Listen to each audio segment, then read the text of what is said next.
श्रीराम समर्थ. स्वार्थ आवरल्याने परस्पर प्रेम वाढते. परस्परात प्रेम वाढवण्यासाठी काही गोष्टी आवश्यक आहेत. 1. बारीक सारीक गोष्टींकडे दुर्लक्ष करून प्रत्येकाच्या स्वभावाला थोडी थोडी सवलत ठेवावी, म्हणजे द्वेष वाटणार नाही. 2. सर्वांना प्रेमाची अशी जी एखादी जागा असेल त्याकडे दृष्टी वळवावी. 3.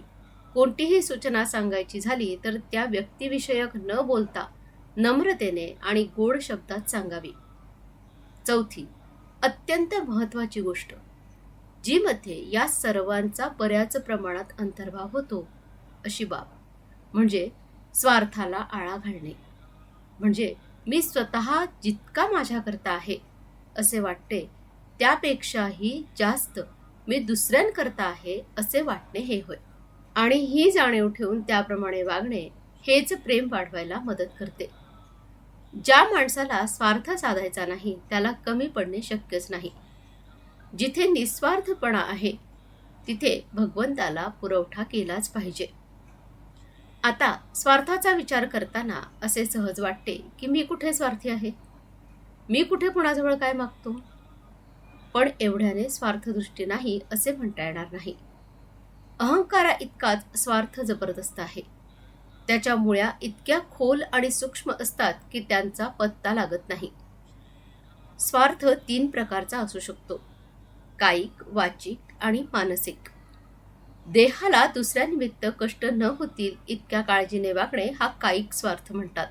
मी कोणाला काही कमी जास्त बोलले तरी ते त्याने निमूटपणे सहन करावे अशा तऱ्हेच्या वृत्तीला वाचिक स्वार्थ म्हणतात.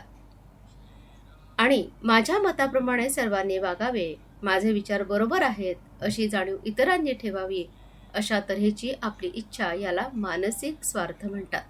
आता मी माझ्याकरता जितका असेल त्याहून जास्त मी दुसऱ्याकरता आहे असा विचार केला तर असे दिसून येते की मी जेवढी स्वतःला सवड ठेवतो तेवढीच किंवा त्याहून थोडी जास्त सवड दुसऱ्याला ठेवणे जरूर आहे.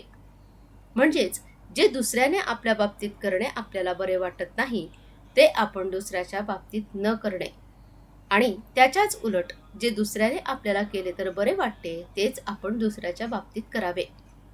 हेच सर्वांचे सार आहे आणि हाच धर्म आहे. आपण जगावर प्रेम केल्याशिवाय परत प्रेम मिळणार नाही.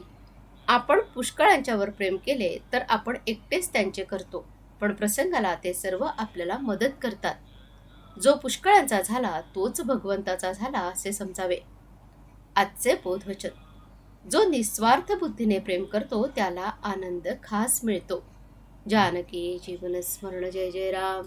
श्रीराम समर्थ.